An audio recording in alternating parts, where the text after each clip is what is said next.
దిందిగల్లో మాకు ఇల్లు ఇచ్చిండు, మాకు అయిపోయింది.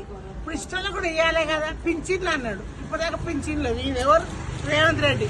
ఇప్పుడే పాదల్లో పింఛన్ కూడా వెళ్ళాలి. మాకు కూడా పింఛన్ గరీబోళ్ళం, ఇప్పుడున్న సౌకర్యం కదా, గరీబోళ్ళమే కదా, మాకు కూడా పింఛన్ ఇస్తున్నాడు. ఒంటరి మహిళలు కొడుకులు లేరు, మాకు 2 బిడ్డలే. ఇల్లు కిరాయి ఇంటేనే ఉంటున్నాం. మరి గరీబులకన్నా ఇవ్వాలే కదా. ఇష్టాన్ని వాగ్దానాలు చేసినాయి ఇవ్వాలే కదా. దేనికి వాగ్దానాలు చేసాడు?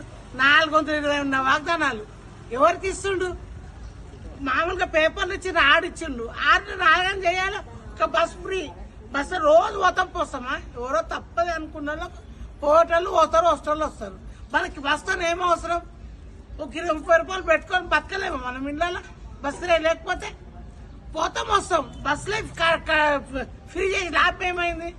గరీబులకు ఎన్ని ఉన్నాయి, మస్తున్నాయి. ఇప్పుడు పింఛన్లు పెద్ద అందరు ఇళ్ళలు ఉన్నారు, బేవాళ్ళు అందరు ఇళ్ళలు ఉన్నారు. పెద్ద మనుషులు, ముసలు, వయసులు 2000 పింఛన్ కూడా వాళ్ళకి ఇంకా లేకపోతే ఎట్లా? 2000 అయినప్పుడు 2000 వేయాలి.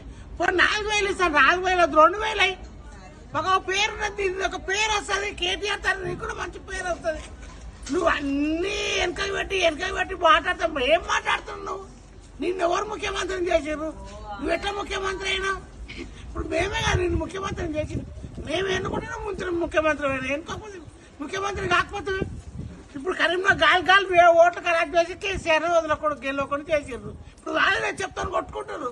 ఇప్పుడంటే చెప్తాను కొడతాం, దాంతో కొడతాం, దీంతో చెప్తాను కొట్టి ప్రైమ్ మినిస్టర్ చేసారు. అందరు కలిసి ప్రజలందరూ ఎవరు ఇష్టం వస్తే వాళ్ళు మాట్లాడతారు. పెద్దోళ్ళు అంటే మీకు చాలా సాయిగా వస్తుంది. మీకు నోరుకి ఎట్లా వస్తే అట్లా మాట్లాడతారు. మాటలు గరీబ్ వాళ్ళు చెప్తాను కొడతారా? వాళ్ళే గెలిపేయాలి, వాళ్ళతో చెప్తున్నారు.